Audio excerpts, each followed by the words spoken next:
नमस्कार दोस्तों, मैं Lakhan Suryavanshi, motivational speaker and business coach. आज बात करेंगे हम विनोद अग्रवाल जी के बारे में, जो एक कोयले का बिजनेस करते थे। आज 9,000 करोड़ की कंपनी खड़ी कर दी उन्होंने, और आज यह मध्य प्रदेश के सबसे अमीर इंसान है। इनकी स्टोरी से सीखने को मिलेगा कि बिजनेस में कैसे ग्रोथ की जाती है। और दोस्तों, इस वीडियो को लाइक कर देना और वीडियो को शेयर जरूर कर देना, क्योंकि हमारे मध्य प्रदेश के सबसे अमीर इंसान है, उनके लिए जरूर शेयर कर देना। हमारे मध्य प्रदेश के लिए जरूर शेयर कर देना और चैनल को सब्सक्राइब कर देना। दोस्तों, कहानी की शुरुआत होती है अब। देखो, विनोद अग्रवाल जी का जन्म हरियाणा के रोहतक गांव में हुआ था। इनके जो पिताजी थे पाकिस्तान में रहते थे, मगर भारत पाकिस्तान विभाजन के बाद यह पाकिस्तान से कलकत्ता आ गए। ऐसे तो इनके पूर्वजों के पास इतना धन था कि इनकी 8 पुरखे बैठ के खाए। हाँ, भारत पाकिस्तान के विभाजन के बाद यह सब कुछ छोड़ के कलकत्ता आए। कलकत्ता में इनके पिताजी ने जनरल स्टोर की थोक स्टोर खोला, मगर इनके जो नौकरों के भरोसे छोड़ने से इनका बिजनेस ठप हो गया।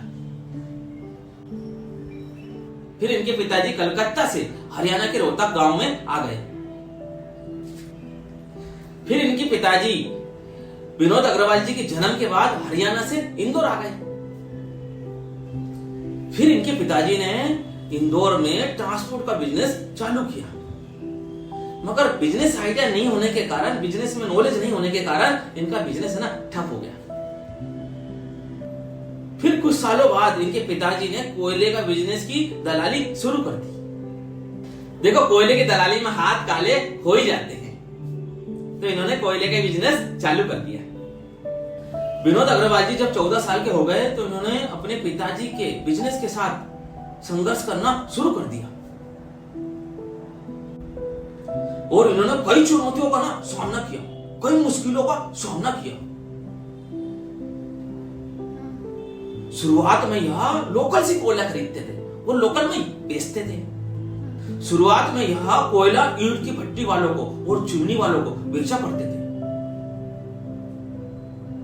और फिर इन्होंने छत्तीसगढ़ से, नागपुर से कोयले लाकर बड़ी बड़ी मिलों को बेचना शुरू कर दिया इन्होंने। हाँ, मगर यहाँ पर रुकने वाले नहीं थे।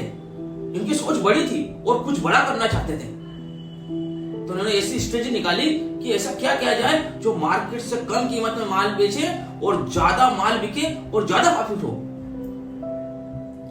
फिर इन्होंने स्टडी की कि सबसे सस्ता कोयला कहां मिलेगा, तो उन्होंने बोला साउथ अफ्रीका में मिलेगा, इंडोनेशिया में मिलेगा।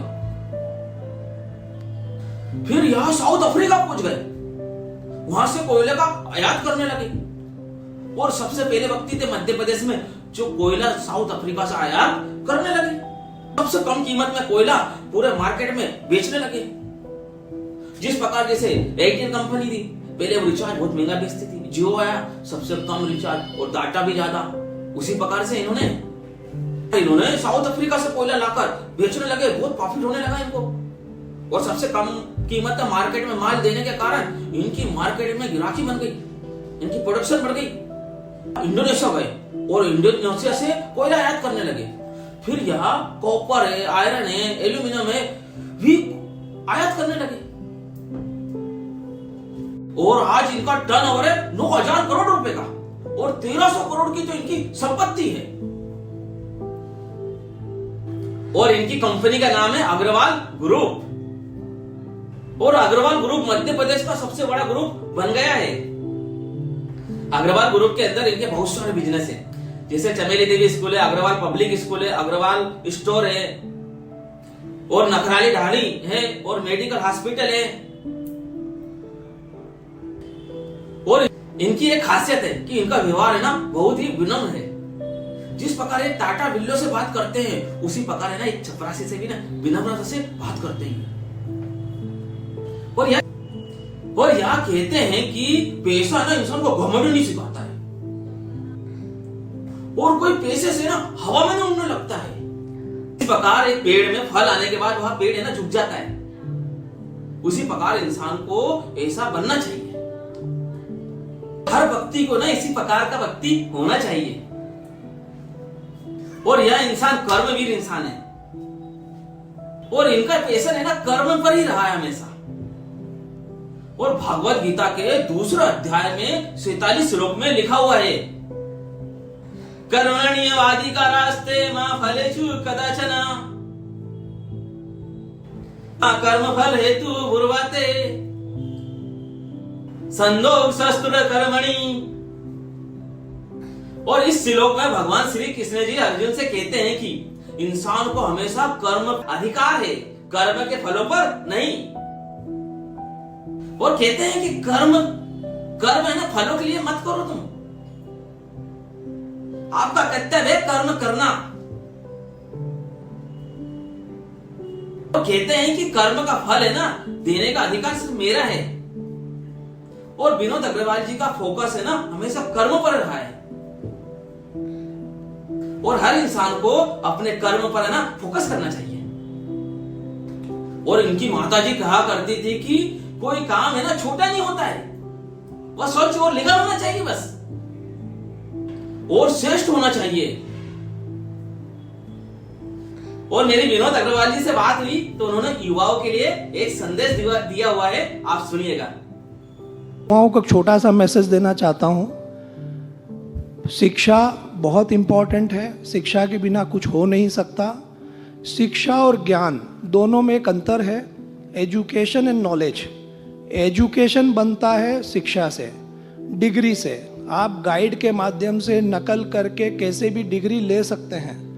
आप बच्चे, हम समझते हैं हम किसी को बेवकूफ़ बना रहे हैं, हम किसी को बेवकूफ़ नहीं बना रहे हैं, हम अपने आप को बेवकूफ़ बना रहे हैं। हम अपना जीवन खुद खराब कर रहे हैं।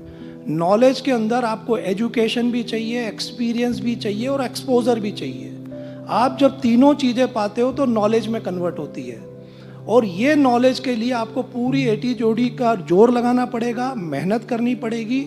मेहनत का कोई ऑप्शन हो नहीं सकता, कोई कट शॉर्ट नहीं हो सकता, कोई शॉर्टकट नहीं हो सकता। भारत के युवा का भविष्य बहुत अच्छा है यदि वो रियल नॉलेज क्रिएट करे। और भारत आने वाले समय में बड़ी इकोनॉमी होने वाला है, उनके लिए बहुत स्कोप है। तो मैं तो ये कहूँगा आप नॉलेज क्रिएट करें और मेहनत करें। और देश का कि तुम क्यों ये अपना समय खराब करने आए हो और अपने माँ बाप का पैसा खराब करने आए हो। मैं कॉलेज चलाता हूँ, कॉलेज में बच्चों को बोलता हूँ, क्योंकि हमारी शिक्षा जो मैंने अभी जस्ट 1 मिनट पहले बोला, एजुकेशन, एक्सपीरियंस और एक्सपोजर, हमारी शिक्षा सिर्फ शिक्षा तक है। आज हर बच्चा वाइट कॉलर जॉब चाहता है, उसको वाइट कॉलर जॉब चाहिए, कुर्सी पे बैठ के काम करना है, उसको मेहनत नहीं करना है।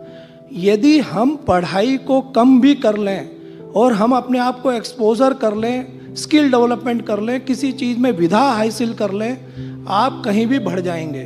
बच्चों के मन में आ गया कि हमको सिर्फ नौकरी ही करना है। नौकरी कोई ऑप्शन नहीं है, नौकरी तो लास्ट ऑप्शन होना चाहिए। हमको पहले कैसे एंटरप्रेन्योर बने उस पे हमारी सोच और टारगेट होना चाहिए। और स्काई इज़ द लिमिट। आज भारत की 2.5 ट्रिलियन की इकोनॉमी है। हमारे मोदी जी का विचार है कि 2025 में हम 5 ट्रिलियन की इकोनॉमी हो जाएंगे, जस्ट डबल।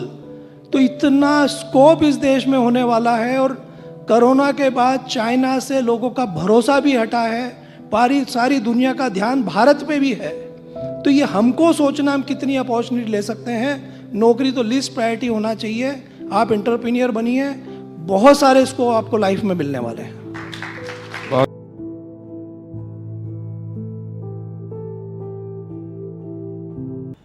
और यह वीडियो को ना लाइक कर देना दोस्तों, विनोद अग्रवाल जी के लिए। और यह हमारे मध्य प्रदेश के सबसे अमीर इंसान है, इसलिए इस वीडियो को शेयर कर देना दोस्तों। और मेरे चैनल को सब्सक्राइब कर देना दोस्तों। धन्यवाद दोस्तों।